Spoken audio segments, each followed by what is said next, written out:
Vamos a abrir la palabra de Dios, hermanos, Mateo capítulo número 1. Y vamos a leer, hermanos, versículo 18 en delante, hermanos, un pasaje conocido, hermanos, por todos nosotros y que precisamente hoy recordamos en este día. Mateo capítulo número 1, hermanos, por favor, versículo número 18 en adelante. Dice la palabra del Señor, hermanos, usted sígame ahí con su vista. El nacimiento de Jesucristo fue así. Estando desposada María, su madre, con José, antes que se juntasen, se halló que había concebido del Espíritu Santo. José, su marido, como era justo y no quería infamarla, quiso dejarla secretamente. Y pensando él en esto, he aquí un ángel del Señor le apareció en sueños y le dijo: José, hijo de David, no temas recibir a María, tu mujer, porque lo que en ella es engendrado del Espíritu Santo es. Y dará a luz un hijo, y llamará su nombre Jesús, porque él salvará a su pueblo de sus pecados.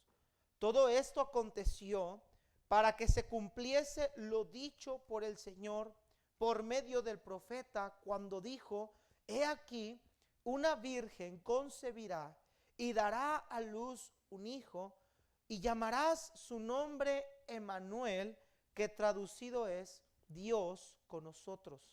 Y despertando José del sueño, hizo como el ángel del Señor le había mandado, y recibió a su mujer, pero no la conoció hasta que dio a luz a su hijo primogénito y le puso por nombre Jesús. El tema, hermanos, que vamos a estar estudiando el día de hoy es uno de los nombres por los cuales también Dios nos presenta su plan. La Biblia, hermanos, siempre cuando Dios se manifiesta a través de sus nombres, nos muestra alguna característica especial de Él. Por ejemplo, en la Escritura se nos menciona al Señor como Jehová Jireh, significa que Él es el proveedor. En otra parte de la Escritura se nos presenta como el Shaddai, esto significa el Todopoderoso. Y así cuando vemos que Dios se presenta por diferentes nombres, un nombre compuesto, nos da un aspecto de un atributo de Dios. En esta porción, hermanos, de la Biblia en particular, Mateo nos narra, hermanos, un suceso que cambiaría la historia de la humanidad para siempre, pero que al mismo tiempo, hermanos, este suceso era un suceso que ya había sido previamente profetizado para la nación de Israel. Y en este suceso, hermanos, iba a suceder lo que a lo largo de la historia no había pasado. Usted recuerda en el huerto del Edén que Dios había creado a Adán y Eva, pero que Adán y Eva, hermanos, al haber pecado, al haber desobedecido a Dios, dice la Escritura que Dios los echó del huerto del Edén y protegió el árbol de la ciencia, el árbol, perdón, de la vida, para que no entraran. Pero vemos ahí, hermanos, en el libro de Génesis, que Dios había echado a Adán y Eva de su misma presencia.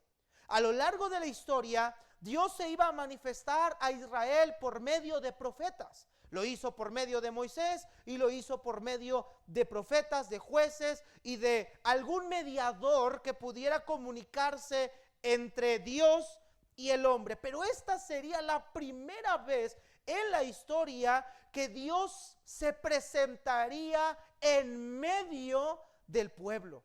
Vea lo que dice el versículo número 22 y 23. Dice: todo esto aconteció para que se cumpliese lo dicho por el Señor por medio del profeta. Esto está en Isaías, cuando dijo: he aquí una virgen concebirá y dará a luz un hijo. Y este niño, hermanos, este hijo era no era un hijo común y corriente. Dice el versículo siguiente: y llamarás su nombre Emmanuel. Vea la traducción del nombre, hermanos, de Emmanuel. Dios, ¿qué, hermanos? Con nosotros. Ese niño ese bebé que estaba por nacer, que estaba siendo aquí anunciado, hermanos, era la viva representación, era la viva imagen de Dios habitando en medio de nosotros. O sea que ese niño, hermanos, tenía algo especial. Ese niño no era cualquier bebé, no era, ni siquiera era el hijo de un hombre reconocido o de un hombre que tuviera algún poder o dominio en ese tiempo, hermanos. Ese niño entre la multitud parecía que era un niño normal, pero hermanos, era Dios habitando con nosotros. Era el Verbo encarnado, era el Dios vivo en forma humana. Y el nombre Emmanuel no es el nombre que él portaría. Vea el versículo número 21. El ángel le dice a María cuál es el nombre que ese niño tenía que poseer. Le dijo: y dará a luz un hijo y llamará su nombre, ¿cómo, hermanos? Jesús, en hebreo Yeshua, que ese, hermanos, significa el Salvador. Entonces el ángel le dice a María: este niño se va a llamar Jesús. Su nombre real, su nombre será Yeshua, el Señor. Jesús es el Salvador. Pero, hermanos, en la representación de lo que él haría, hermanos, era la viva imagen de Dios encarnada. Entonces, el nombre Emmanuel no es un nombre propio, sino es la muestra, hermanos, de que Dios estaría habitando con nosotros. Entonces, hermanos, ese es el tema que vamos a estar viendo. Y es importante este texto, hermanos. Y pareciera que no tiene algo de relevancia si lo leemos a simple vista, pero, hermanos, doctrinalmente, teológicamente es muy importante, porque déjeme decirle algo: si alguien llega a poner en tela de juicio la deidad de Jesús, entonces esa persona no puede haber alcanzado salvación. Si ese bebé es un bebé común y corriente, entonces todos nosotros estamos perdidos. Si ese bebé es un bebé como cualquier bebé que nace en la faz de la tierra, nosotros seguimos caminando rumbo a la condenación eterna. Pero este bebé es especial. Este bebé es el Hijo de Dios. Es la viva imagen de Dios entre nosotros. Padre, gracias te damos por este tiempo. Bendice tu palabra y ayúdanos a entender, Señor, la importancia de este suceso, Señor, de poder comprender la relevancia que para nuestra fe tiene algo como ello, Señor. Te damos gracias por todo en Cristo Jesús. Amén. Vea cómo comienza, hermanos, el versículo número 18. Mateo nos presenta en la narración, hermanos, cuál es el suceso que fue acerca del nacimiento de Cristo. 18 dice: el nacimiento de Jesucristo fue así. Es decir, que Mateo presenta una descripción de los sucesos, de cómo ocurrieron los hechos. Dentro en el libro de Mateo y en el libro de Lucas en particular, ambos describen el suceso del nacimiento de Jesucristo. Lucas nos dice el periodo en el que el Señor Jesucristo vendría a nacer, pero Mateo nos describe el anuncio que el ángel daría acerca del nacimiento de Jesucristo y cómo este nacimiento se dio. Entonces ahorita no vamos a ir al libro de Lucas. Lucas nos dice que en ese tiempo solamente hubo un censo. En ese tiempo se había proclamado un censo en todas las naciones de Israel. Todos fueron censados. Nos dice que el censo vino derivado por parte de César Augusto. Y entonces Mateo nos presenta el suceso más a detalle, a diferencia del libro de Lucas. Nos dice Mateo que el nacimiento de Jesucristo fue de cierta manera. Vea el versículo 18. Estando desposada María con José, antes que se juntasen, se halló que había concebido del Espíritu Santo. Aquí, hermanos, en esta porción, hermanos, es importante entender lo que estaba sucediendo en este momento. Dice la escritura que José y María estaban desposados. Esto quiere decir que ellos estaban comprometidos para casarse. Todavía no eran esposos, todavía no habían unido sus vidas, estaban en el cortejo, en el tiempo previo al matrimonio, pero que en ese tiempo previo, hermanos, la mujer debía de honrar a su futuro esposo como si ya estuvieran casados. Entonces, hermanos, María y José, por cierto, dos personajes que hasta este punto, antes de este suceso, eran personas normales. No tenían algo especial humanamente hablando.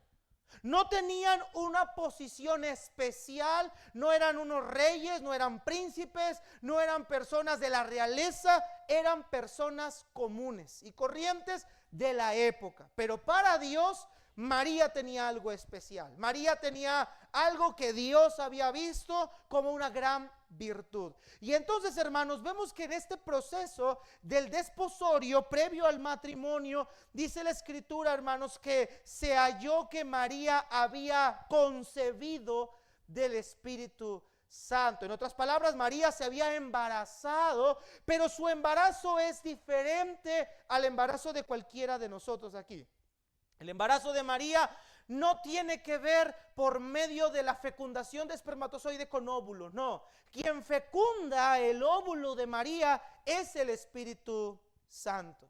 Pero aquí hay un problema en medio del nacimiento de Jesús. Vea lo que dice verso 19. Previo a este nacimiento hay un problema.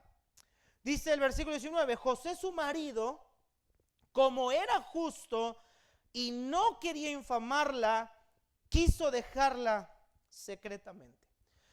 Para nosotros estos sucesos parecen sucesos que no les tomamos importancia cuando los leemos, pero cuando meditamos y leemos estos textos bajo la cultura de este tiempo, nos vamos a dar cuenta cómo Dios de manera providencial preservó lo que Él había prometido desde el principio. Hemos hablado, hermanos, sobre todo en nuestra serie del libro de Éxodo, cómo una y otra vez se había atentado contra el pueblo del Señor. Se había buscado el exterminio de la nación de Israel. Lo había buscado Faraón al principio cuando ahogó a los niños. Lo había buscado Amán, el amonita. Lo había buscado cuando fueron llevados a cautiverio. Es decir, a lo largo de la historia se ha tratado de exterminar la descendencia de Israel, porque a través de esa descendencia había una promesa. Y esa promesa es que de la simiente de Abraham, de sus lomos, habría de nacer aquel en el cual serían benditas todas las familias de la tierra. Esa simiente prometida en Génesis 3 habría de venir al mundo. Y en este suceso, hermanos, encontramos un primer problema. José se da cuenta que María está embarazada. ¿Cuál es el problema? Que todavía no estaban casados y que humanamente hablando podría pensarse que María había incurrido en un pecado de adulterio. José, hermanos, se da cuenta de que su mujer está embarazada y José lógicamente dice: yo no soy el padre de ese niño.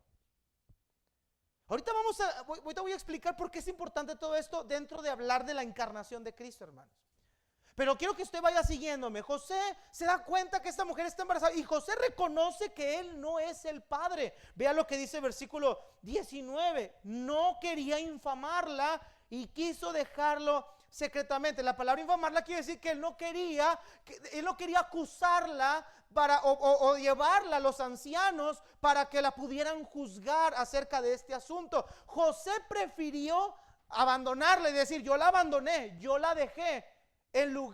La dejé preñada, pero yo la dejé, en lugar de que se ejecutara la pena capital bajo la ley judía. ¿Cuál era la pena capital? Que si una mujer se hallaba en adulterio, obviamente embarazada de otro hombre, la mujer la tenían que poner en el centro y todos los sacerdotes, todo el pueblo la tenía que apedrear y matarla. ¿Recuerda usted en Juan 8 cuando está una mujer acusada de adulterio y la traen a Jesús y todos los hombres están listos con piedras en las manos? Bueno, esa es la forma de castigar el adulterio en la nación de Israel, lapidación. Entonces José dice: yo no quiero esto para María. Vean que dice que era un hombre justo, no era un mal hombre, era un hombre bueno. Entonces José prefiere que se diga que él la dejó embarazada y él es vil a que la maten a ella. Por eso dice que quiso dejarla secretamente. Primer asunto: ¿por qué esta situación Dios la impide? Porque vea lo que dice el verso 20. Y pensando él en esto, he aquí un ángel del Señor le apareció en sueños y le dijo: José, hijo de David, no temas recibir a María tu mujer, porque lo que en ella es engendrado del Espíritu Santo es. Si José, escúcheme, mira acá, si José la abandonaba y la dejaba, ese niño, su nacimiento se iba a ver afectado, porque entonces ya no hubiera sido reconocido como un ser que viene bajo la condición de sin pecado, sino que hubiera sido un hijo que hubiera sido plantado por la vileza de un hombre que dejó embarazada a una mujer y la terminó botando. Recuerde usted que el Hijo de Dios tenía que ser santo y sin mancha, pero el entorno que lo rodeaba también tenía que ser semejante. No podía criarlo una madre soltera, esto no era permitido en Israel. No podía criarlo un padre soltero, no podía ser un hijo abandonado, tenía que tener una familia compuesta. ¿Estamos entendiendo, hermanos? Entonces el entorno de Jesús tiene que ser arreglado. Y el ángel le dice a José: mira, José, no temas recibir a María. María no te engañó. María no incurrió en transgresión. El bebé que María tiene en su vientre es el Espíritu Santo quien lo ha engendrado. Y aquí vemos una primera enseñanza, hermanos queridos. Número 1, Cristo vino al mundo sin la contaminación del pecado y de la muerte que le sigue. Es importante entender este punto, hermanos, porque la Escritura nos dice que este Cordero, este Mesías, tenía que ser sin pecado. Quiero que me acompañes, por favor, al libro de Salmos, capítulo número 51. Quiero que veas una declaración que hizo el salmista David en su confesión al haber pecado contra Betsabé. Salmo 51, por favor, hermanos. A lo largo de la historia, muchas personas han tratado de poner en tela de juicio la deidad de Cristo. Han tratado de poner en tela de juicio su naturaleza como Dios. Incluso sectas y derivados de ellas han dado declaraciones aberrantes y herejes de que Cristo en algún momento había incurrido en ciertas transgresiones que los seres humanos cometemos, como haber tenido una relación ilícita o como haber tenido una pareja, etcétera. Pero no, hermanos, vea que el nacimiento de Jesucristo tenía que venir no de la concepción no engendrado por medio de José, porque vea lo que dice Salmo 51, versículo número 4. Dice el salmista: contra ti he pecado y he hecho lo malo delante de tus ojos, para que seas reconocido justo en tu palabra y tenido por puro en tu juicio. He aquí, ve el 5, hermanos, he aquí en maldad, ¿qué, hermanos? En maldad he sido formado, y en pecado, ¿qué, hermanos? Todo bebé, todo ser humano que nace por medio, que nace o que viene, hermanos, por medio del hombre, nace con la naturaleza pecaminosa. Todo ser humano, ese bebé que usted tuvo en sus brazos, ese bebé que, si hay alguien que está aquí embarazada, hermana Citlar, ese bebé que tiene en su vientre, por muy bonito que se vea, por muy chapeteado, por muy rosado, por muy chimuelo que esté el bebé, por muy guapo que esté, así como yo, por muy bello que se vea, tierno, olor a talco, ese bebé viene con una naturaleza pecaminosa. Hermanos, todos nosotros nacemos con pecado original. Somos pecadores desde la cuna. La diferencia es que en la etapa del bebé no tenemos la capacidad de razonar, no tenemos todavía una conciencia desarrollada, pero naturalmente todos venimos en pecado. ¿Por qué era necesario que Cristo viniera del Espíritu Santo? Vamos a Romanos capítulo 5, verso 12, por favor, hermanos. Romanos 5, 12. Romanos 5, 12, hermanos. Este es el entorno que rodea el nacimiento de Emanuel. Vean lo que dice Romanos 5, 12. Sígame, por favor, hermanos. Dice: por tanto, como el pecado entró en el mundo por un hombre, y por el pecado la muerte, vean lo que dice el texto, así la muerte pasó a todos los hombres, por cuanto que, hermanos, todos pecaron. La naturaleza del ser humano es pecado, pero no solamente es el pecado, es la condenación que viene por medio del mismo pecado. Entonces, si Jesús nació o fue engendrado por medio de la participación de José, Jesús tuvo pecado natural si así hubiera sido. ¿Sí está entendiendo, hermanos? Por eso el Espíritu Santo engendró el vientre de María, porque su naturaleza sería una naturaleza sin pecado. Pero al mismo tiempo, al ser engendrado en el vientre de una mujer, nacería con un cuerpo como el tuyo y el mío para poder cumplir con el propósito que Dios había determinado cumplir.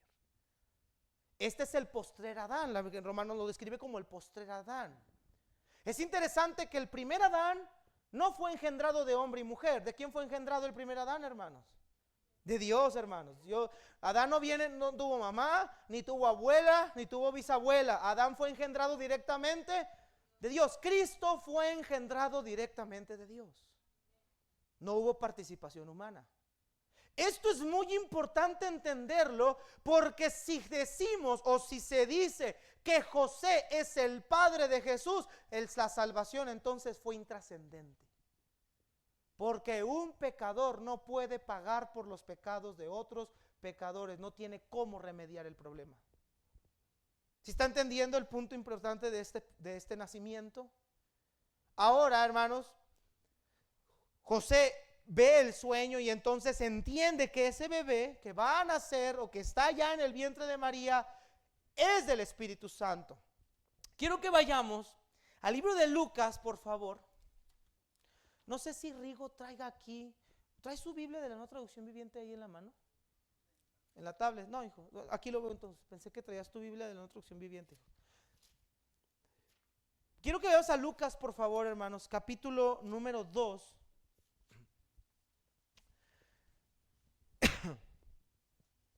Lucas capítulo número 2.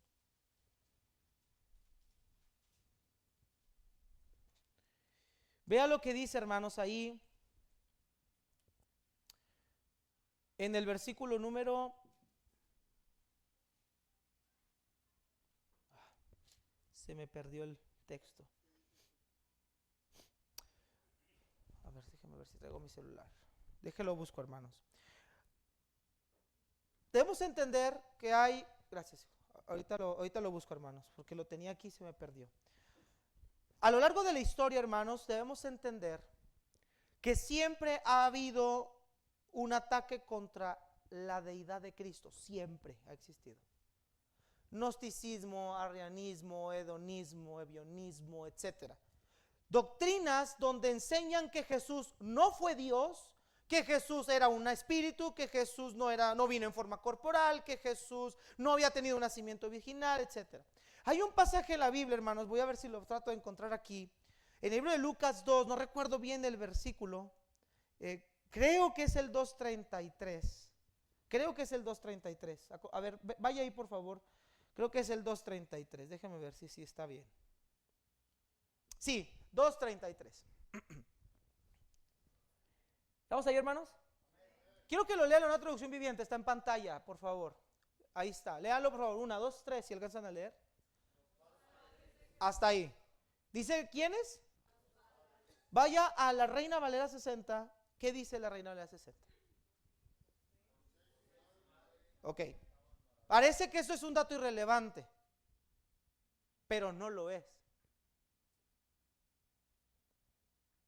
La Biblia Reina Valera 60 proviene de la traducción griega llamada Textus Receptus, mientras que la nueva traducción viviente, la NBI y otras versiones provienen de lo que le llaman los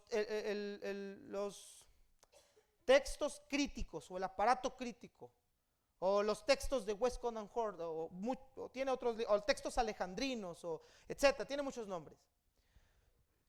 Si decimos, vaya a la nueva traducción viviente, gracias, están conectados conmigo. Si decimos los padres de Jesús, estamos afirmando que José es su padre biológicamente.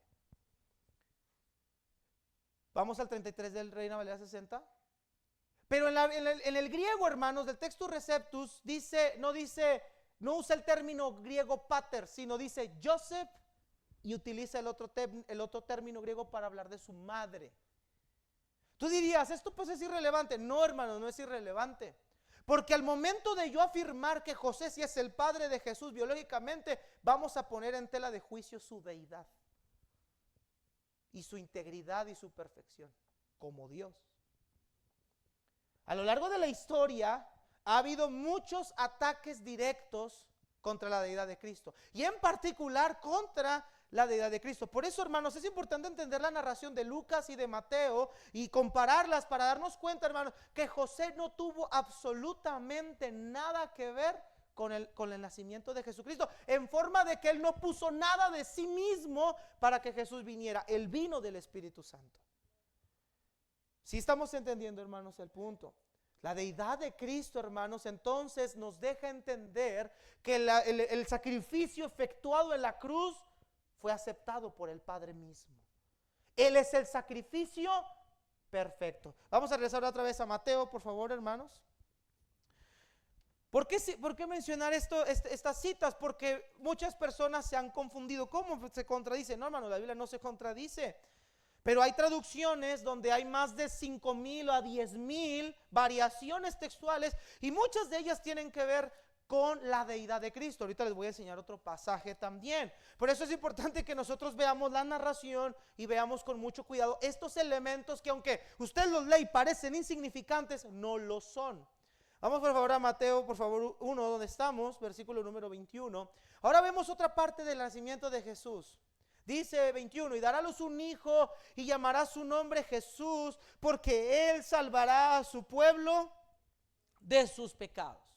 Ya vimos que Jesús naturalmente vino a engendrar el Espíritu Santo, tenía que ser un hombre sin pecado, sin relación con el pecado. Ahora vemos su misión, ahora vemos el plan de Dios con este niño. Y este niño, hermanos, al ser un hombre limpio, al ser un hombre sin pecado, al ser un hombre sin la naturaleza pecaminosa, es el personaje, es la herramienta necesaria para que nosotros pudiéramos tener el perdón de nuestros pecados. Él era el sacrificio acepto por Dios para que nosotros pudiéramos tener limpieza y perdón de pecados. Vaya por favor ahí rápidamente, hermanos, el libro es Segunda de Corintios 5. Segunda de Corintios 5, hermanos. Pudiéramos citar un montón de textos, un montón de pasajes de la Biblia, pero vamos a quedarnos con estos más sencillos y más entendibles, hermanos, para que podamos ver, hermanos, por qué era importante este nacimiento de esta forma. 2 Corintios 5, versículo 21, por favor, hermanos. ¿Ya estamos ahí? Dice la Escritura, al que no conoció pecado. Esto quiere decir al que no tuvo pecado en su haber, al que no vivió una naturaleza pecaminosa por nosotros. Entonces, ¿qué, hermanos queridos? Lo hizo pecado para que nosotros fuésemos hechos justicia de Dios en él. Mírenme acá, un pecador no puede salvar a otro pecador. Un pecador no puede cargar las culpas del otro. Hermanos, necesitábamos a alguien que fuera justo y sin mancha. Por eso el nacimiento de Jesucristo tuvo que ser de esta forma. Y su plan, su propósito para esta tierra no era sanar a la gente o a toda la gente del mundo, aunque lo hizo como parte de su ministerio. Pero su propósito no era quitarle el hambre a todo Israel. Su propósito no era hacer milagros solamente por hacerlos. No era, hermanos, no era ese niño que en las películas del Canal 5 en las mañanas de Domingo de Resurrección, que agarraba la piedra y las convertía en palomas, y que agarraba el agua y la convertía en pescaditos. No, hermanos, Jesucristo no era su misión ninguna de estas. Su misión era salvar lo que se había perdido. Y para poderlo hacer, Él tenía que llevar el pecado de todos nosotros. Un hombre justo tenía que llevar todas las cargas de los injustos para que ese sacrificio fuera acepto delante de Dios. Ese es su propósito. Por eso dice el ángel, llamará su nombre Jesús, porque Él salvará a su pueblo de sus pecados.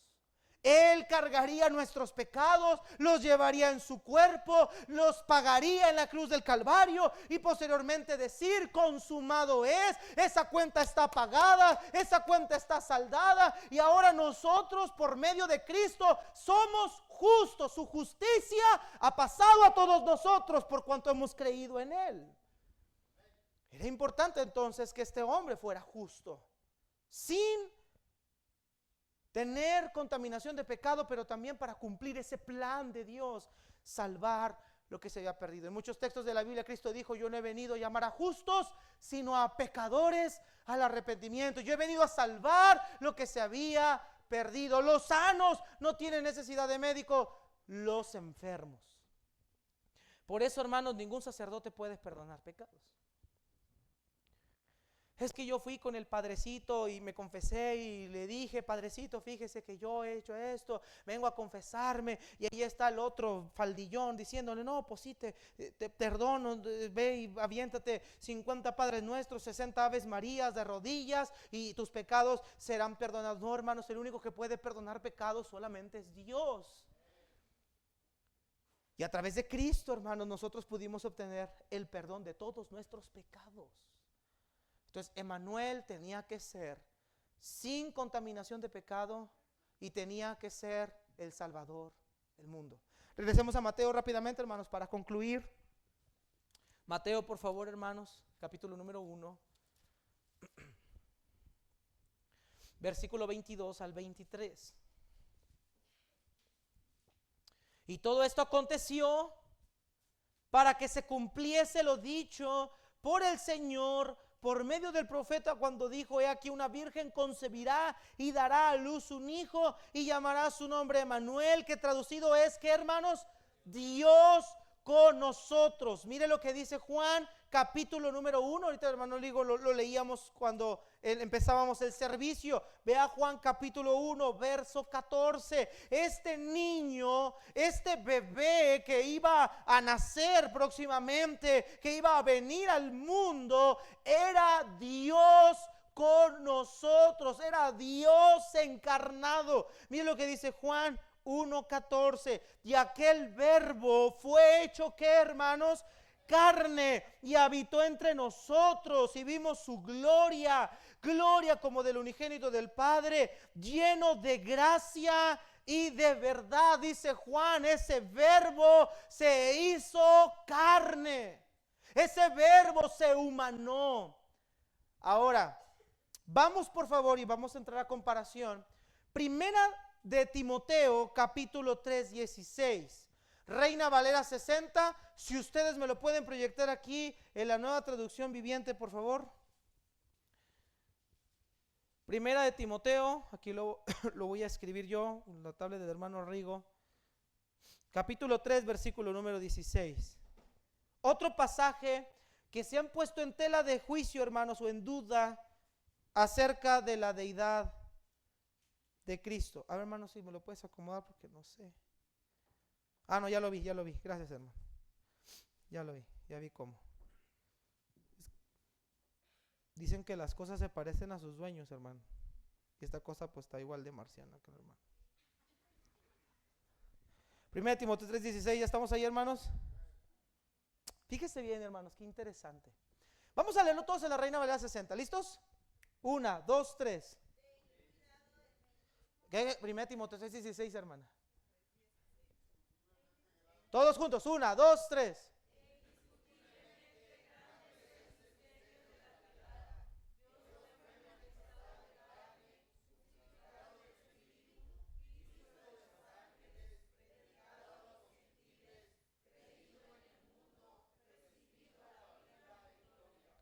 Dice: Dios fue. Vea cómo lo traduce la Nueva Traducción Viviente, de donde proceden los textos alejandrinos o los textos más antiguos. Vea lo que dice el 16. Sin duda alguna, el gran misterio de nuestra fe es el siguiente. ¿Qué dice, hermanos?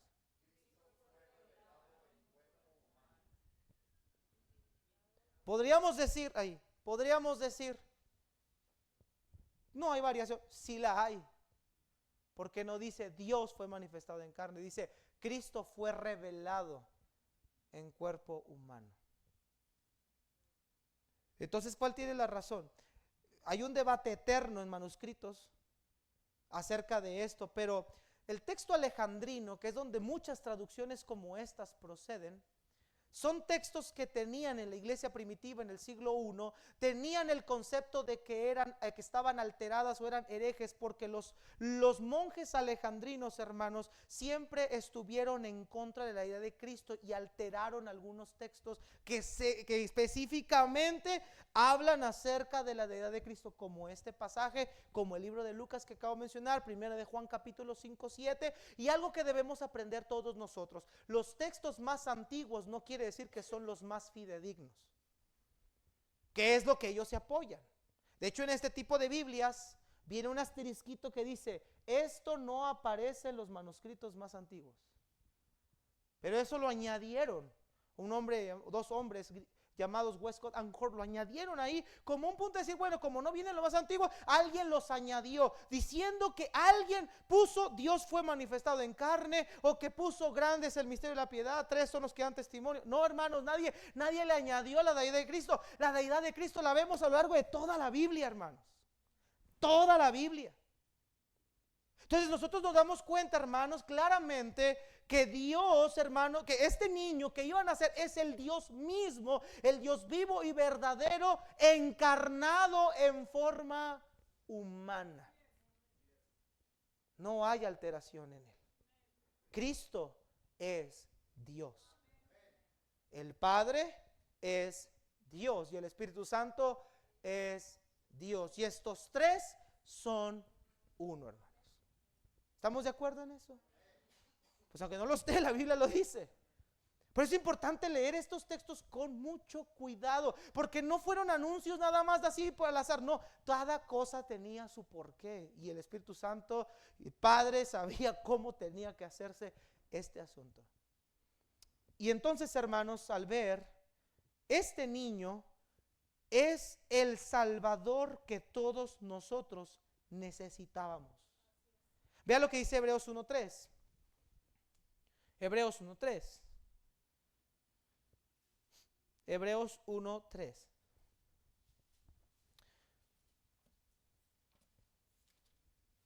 Por eso, hermanos, es importante que como iglesia, hermanos, estemos cuidando la palabra de Dios, hermanos. Cuidemos la escritura. Por eso nosotros como iglesia usamos la Reina Valera 60. Su traducción es fidedigna, hermanos. Es fidedigna. Hay muchas, mira, por ejemplo, la traducción de las Sagradas Escrituras de los Testigos de Jehová tiene más de 15,000 alteraciones de textos. Entonces, hermanos, tengamos mucho cuidado con ese tipo de traducciones. Estas son traducciones que le llaman una paráfrasis. No fueron traducidas palabra por palabra, sino que el autor le dio un sentido de forma de una paráfrasis. Porque es una paráfrasis, es, por ejemplo, si yo leo algo, yo te lo pongo como yo lo entiendo, como lo voy entendiendo, no como fue escrito. No es como copiar la carta tal cual está, sino que yo voy dándole el sentido. Estas traducciones tienen muchas paráfrasis. Las usamos como apoyo para comparar, pero en este tipo de textos tenemos que tener mucho cuidado, hermanos, porque se pone en tela de juicio la deidad de Jesús.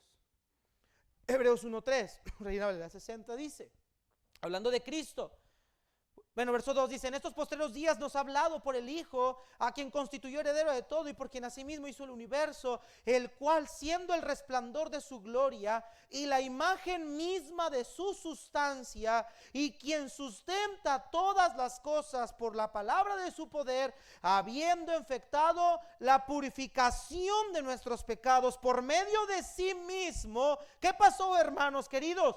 Se sentó a la diestra de la majestad en las alturas. Verso 8. Mas del Hijo dice, ¿mas de quién, hermanos? ¿Quién es el Hijo, queridos hermanos? Cristo. Mas del Hijo dice, tu trono, ¿cómo le llama, hermanos? Tu trono, oh Dios, por el siglo del siglo. Cetro de equidad es el cetro de tu reino. Por eso dice Filipenses 2, 11, que toda lengua, toda rodilla un día se doblará, toda lengua confesará que Jesús es el Señor, para la gloria de Dios Padre. Hermano querido, Jesús es Dios, y al ser Dios, 100% Dios, 100% hombre, en Él nosotros tenemos vida eterna. Entonces no nació un niño común y corriente, Dios se hizo hombre, habitó entre nosotros y vimos su gloria, gloria como del unigénito del Padre, lleno de gracia y de verdad. Y solo en Él hay salvación, y en ningún otro hay salvación, porque no hay otro nombre bajo el cielo dado a los hombres en quien podamos ser salvos. Así que todo aquel, dijo el apóstol Juan, todo aquel que no confiese que Jesucristo no ha venido en carne, ese es el espíritu del anticristo, ese no es de Dios. Hermanos, Cristo, Dios mismo, vino en forma humana y resucitó en forma humana. Y por medio de Él tenemos nosotros vida eterna. Por medio de Él nosotros tenemos salvación. Por medio de Él nosotros ahora vamos a la gloria eterna. Por eso nosotros recordamos su nacimiento. Porque ese nacimiento nos dio a nosotros esperanza. Porque ese nacimiento cambió nuestra vida para siempre. Porque el que Dios haya dejado su trono de gloria para venirse a encarnar y habitar entre pecadores, convivir con ellos, tener que sentir el desprecio de ellos. Por eso dice Filipenses que Él dice que Él, siendo igual a Dios, no se aferró el ser igual a Dios como cosa que aferrar, sino que se despojó a sí mismo y tomó la forma de siervo. Dice Hebreos, Él aprendió la obediencia, siendo el Dios que merecía honra, gloria, reverencia, vino al mundo, aprendió a obedecer, aprendió a andar entre nosotros, pagó sus impuestos, anduvo entre la humanidad, soportó la traición, soportó el abuso, soportó nuestros pecados. Hermanos, por eso dice Juan, de tal manera amó Dios al mundo y ha dado a su Hijo unigénito, hermano, porque la mejor manera, el nacimiento de Cristo expresa de mejor manera el amor del Padre para con cada uno de nosotros, que sin merecerlo Él dejó su lugar, su posición, y se humilló a sí mismo para que nosotros pudiéramos tener vida eterna. Eso, hermanos, es la Navidad. Dios, Emmanuel, Dios con nosotros. Padre, gracias por tu palabra, Señor. Gracias, Señor, porque ahora tú